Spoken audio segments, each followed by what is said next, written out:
வாழ்க வளமுடன். நான் ஜோதிடர், ஏஎல்பி அஸ்ட்ராலஜர் கவிதா ஓம்குமார். இன்னைக்கான ஜாதக ஆய்வு பார்க்க இருக்கிறோம். இன்னைக்கான ஜாதகம் வந்து ஒரு ஆண் ஜாதகம். என்ன ஆய்வு, என்ன கேள்வி அப்படி சொல்லி பார்க்குறப்போ, வீடு வாங்குற யோகம் இருக்கா, எப்போ? இது நிறைய பேர் மனசுல இருக்கும், எப்போ வீடு வாங்க முடியும் அப்படிங்கிற கேள்வி இருக்கும். அதுக்காகவே இந்த ஜாதகம் ஆய்வு வந்து நம்ம எடுத்துட்டு பார்க்க இருக்கிறோம். சரி, இப்போ இந்த ஜாதகரோட பிறந்த லக்னம் என்னன்னு சொல்லி பாக்குறப்போ, இது ரிஷப லக்னம், ரிஷப லக்ன ஜாதகம். இப்ப எப்பயுமே லக்னாதிபதி எங்க இருக்கிறார் அப்படின்னு சொல்லி பாக்குறப்போ, இந்த லக்னாதிபதி சுக்கிரன் எங்க இருக்கிறாருன்னு பாக்குறப்போ மகர வீட்டுல, அதாவது இந்த லக்னத்திற்கு 9ஆம் வீட்டுல லக்னாதிபதி இருக்கிறாரு. அப்போ ஜாதகர் வந்து 9ஆம் வீட்டுல லக்னாதிபதி இருக்கிற அமைப்பு நல்ல அமைப்பு. அவர் கூட ராகு இருக்கிறது ஜாதகருக்கு நிறைய அபிலாஷைகள், நிறைய ஆசைகள்லாம் இருக்கும் அப்படிங்கிற அமைப்பை கொடுக்குது. அளவுக்கு மீறிய சிந்தனைகள் எல்லாமே இருக்கும். அதாவது எல்லாத்துலயுமே ஒரு பிரம்மாண்டமான தாட் ப்ராசஸ், இது எல்லா தன்மைகளும் இந்த ஜாதகருக்கு இருக்கும். அடுத்தபடியா இவரோட கேள்விக்கு நம்ம போயிட போறோம். இவரோட கேள்வி வீடு வாங்குறது தொடர்பான கேள்வி. இப்ப இந்த வீடு அப்படின்னாலே நம்ம இந்த 4ஆம் பாவகம் பார்க்கணும். இப்ப இந்த 4ஆம் பாவகம், இந்த ரிஷபத்திற்கு 4ஆம் பாவகம் அப்படின்னு சொல்லி பார்த்தோம்னா 1, 2, 3, 4 சிம்மம். அந்த சிம்ம வீடு, இந்த சிம்ம வீட்டோட அதிபதி யாருன்னு சொல்லி பார்த்தோம்னா சூரியன். அவர் எங்க இருக்கிறாரு அப்படின்னு சொல்லி பார்த்தீங்கன்னா, இந்த 4ஆம் அதிபதி இந்த தனுசு வீட்டுல, அதாவது இந்த லக்னத்திற்கு 8ஆம் வீட்டுல இருக்கிறாரு. 8ங்கிறது மறைவு ஸ்தானம்.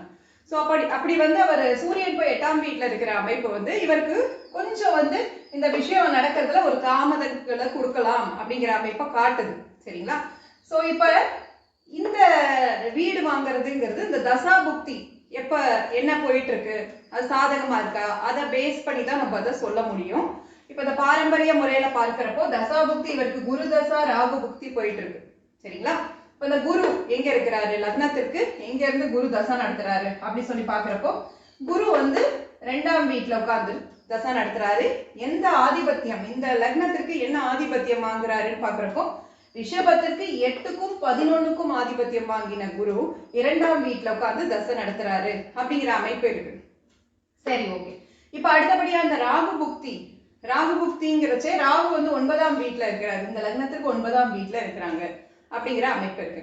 இப்ப இந்த குரு தசா 8ஆம் பாவம் இயங்குறதுனால கொஞ்சம் வந்து நிறைய விஷயங்கள்ல ஆசைகளை உருவாக்கி அதுல வந்து கொஞ்சம் முயற்சி பண்ணி அதனால ஒரு வீண் செலவு வந்து இந்த மாதிரி விஷயங்களும் இவருக்கு இந்த குரு தசா காலகட்டங்கள்ல இருந்திருக்கும் அப்படிங்கிற அமைப்பு இருக்கு. இப்ப இந்த வீடுங்கிற விஷயம் வந்து இந்த குரு தசா, இந்த ராகு புக்தி இந்த சமயத்தை விட இதுக்கு அடுத்து இவருக்கு வரக்கூடிய இந்த சனி தசையில அமையறதற்கான வாய்ப்புகள் உண்டு. இங்க 4ஆம் அதிபதி வந்து 8ஆம் வீட்டுல இருக்கிறாங்க. இப்ப ராகுவோடைய புக்தி தான் போகுது.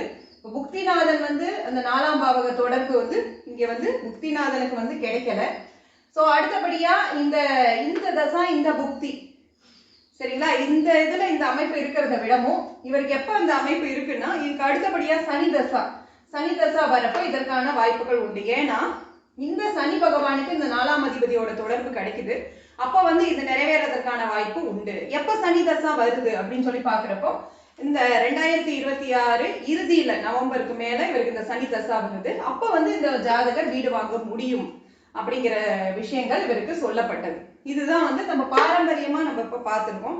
இப்ப இதே ஜாதகத்தை ஏஎல்பி முறையில பார்க்க இருக்கிறோம். இப்ப இந்த ஜாதகருடைய லக்னம் ஏஎல்பியில என்ன போயிட்டு இருக்கு அப்படி சொல்லி பாக்குறப்போ கன்னி போயிட்டு இருக்கு இவருக்கு.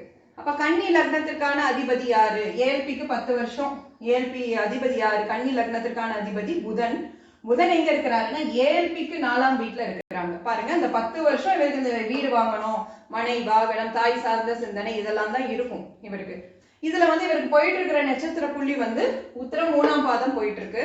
அப்போ அந்த சூரியன் எங்க இருக்கிறாரு அப்படின்னு பாக்குறப்ப அவரும் ஏஎல்பிக்கு 4ஆம் வீட்டுல தான் இருக்கிறாரு. அப்போ இப்போ வந்து அதனாலதான் அவர் அந்த வீடு சம்பந்தமான கேள்வியே கேட்கிறாரு. சரி, இப்போ இந்த 4ஆம் பாவகத்துக்கு ஒரு அதிபதி இருப்பார் இல்லையா, இந்த 4ஆம் பாவகம் ஏஎல்பிக்கு 4ஆம் பாவகம். சரிங்களா?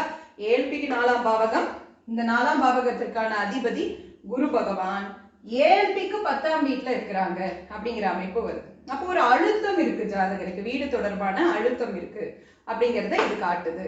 சரி, இப்போ வந்து இந்த உத்திரம் 3 உத்திரம் 4 அப்படிங்கிற சமயத்துல இந்த ஜாதகர் வந்து இந்த நட்சத்திர புள்ளி இயங்குறப்போ இவருக்கான அந்த வீடு வாங்குறதுக்கான வாய்ப்பு வந்து ரொம்ப அதிகமா இருக்கு அப்படிங்கிற தன்மைகள் இருக்கு.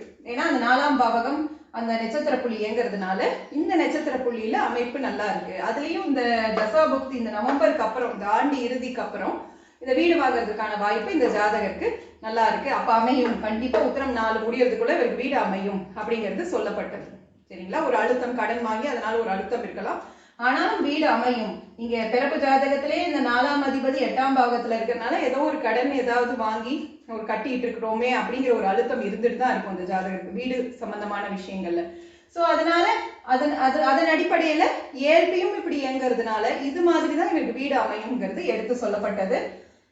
சோ ஆனா கண்டிப்பா இந்த ஆண்டு இறுதியில இவருக்கு வந்து வீடு கிடைக்கிறதுக்கான வாய்ப்புகள் உண்டு அப்படிங்கிறது இவருக்கு பலனா சொல்லப்பட்டது. இது போல உங்க ஜாதகமும் நல்ல முறையில உங்க ஜாதகங்கள் பலன்கள் பார்க்கணும் அப்படின்னு நினைச்சீங்கன்னா இந்த ஸ்கிரீன்ல வரக்கூடிய இந்த நம்பர்ல போன் பண்ணி நீங்க அப்பாயின்மெண்ட் வாங்கிட்டு ஜாதகங்கள் பார்க்கலாம். நல்ல முறையில ஜாதகங்கள் பார்த்து பலன் பார்த்து சொல்லப்படும். அனைவருக்கும் நன்றி. எனது எல்லா குருமார்களுக்கும் நன்றி. ஸ்ரீ குருபியோ நமக. வாழ்க வளமுடன், வாழ்க வளமுடன்.